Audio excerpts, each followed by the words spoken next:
Hi guys, this is Liver here, and in this video I want to explain what I think is the best way to farm mythic unique items. These are, after all, some of the most powerful items in the game, so it's quite logical that everyone and their dog's mother wants them. I also understand some other content creators recently made a video on this topic, but I wanted to give my own take. So here goes. At this point, it is obvious that you need to farm tormented bosses to get mythic uniques. Technically, you can get any mythic unique from anything in the game, and you can get any mythic unique from any non-tormented boss in the game, but you can't reliably farm those.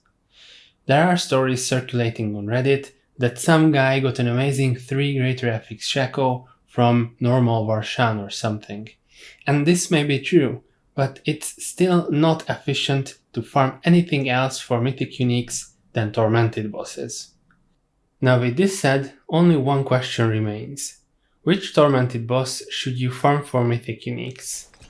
Now this is a much more difficult question, and really, this is the question this video is trying to answer.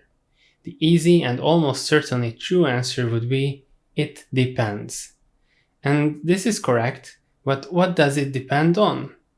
Well, in my opinion, there are 5 factors that determine the boss you should farm, and each are lower priority than the previous one. So if a higher priority factor determines a boss for you, you should farm that boss. If not, then move on to a lower priority factor and repeat until you can decide. There is one factor that I won't mention, and that is drop chance. According to Blizzard, all tormented bosses have the same chance of dropping a mythic unique, so while this factor would matter if the drop chance was different for each boss, luckily we don't even have to think about this. So here are the factors that we do have to think about. Number 0. Difficulty. This should be the most basic factor.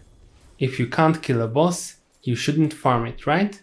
Fortunately, in Diablo 4, tormented bosses are very easy. Even if you can't kill them yourself, you can just ask somebody in trade chat to help so.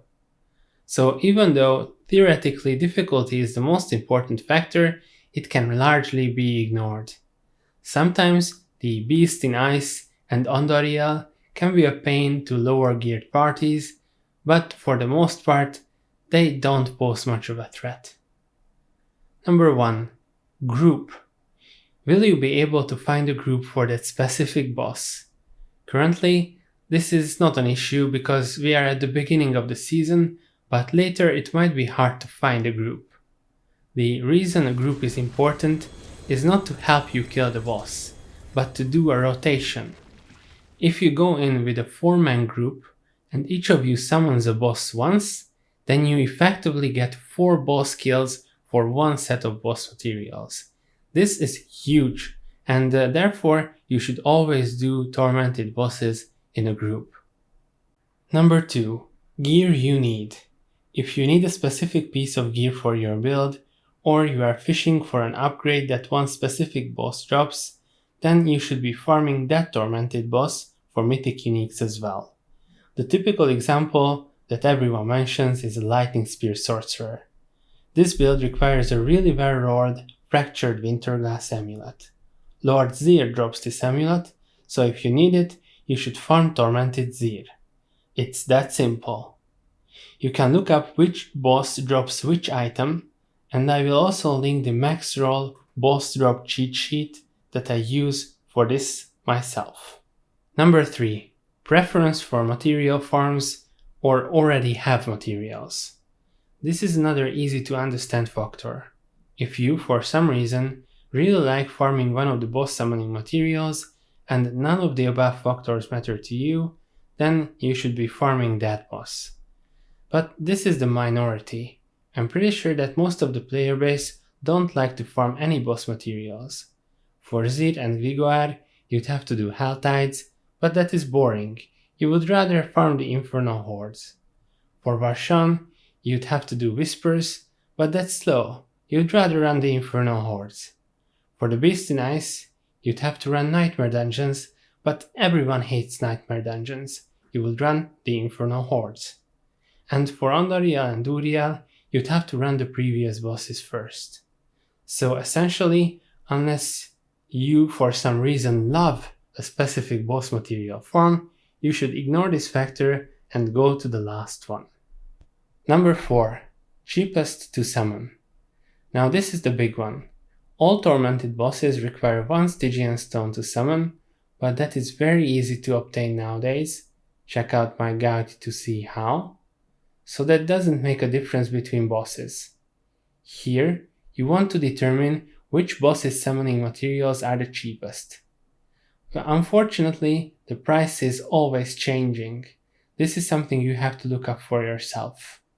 Go to the Diablo.trade website and search for the boss summoning materials. Whichever is the cheapest, use your gold to buy it and farm the boss. Keep in mind that different bosses require a different number of materials. Tormented Zir needs 27 exquisite blood to be summoned, but Tormented Varshan only needs 15 malignant hearts. So calculate this into your price too. If you don't like using third-party websites for trading, you can just spam trade chat that you want a specific boss material. With this method, you skip the entire boss material farm because you just buy them. To get gold, you should farm Infernal Hordes, which is by far the best endgame activity in terms of rewards anyway.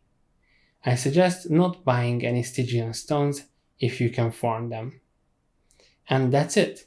I really hope this guide will be helpful to you, and if you want, you can share your thought process behind which boss you farm for Mythic Uniques.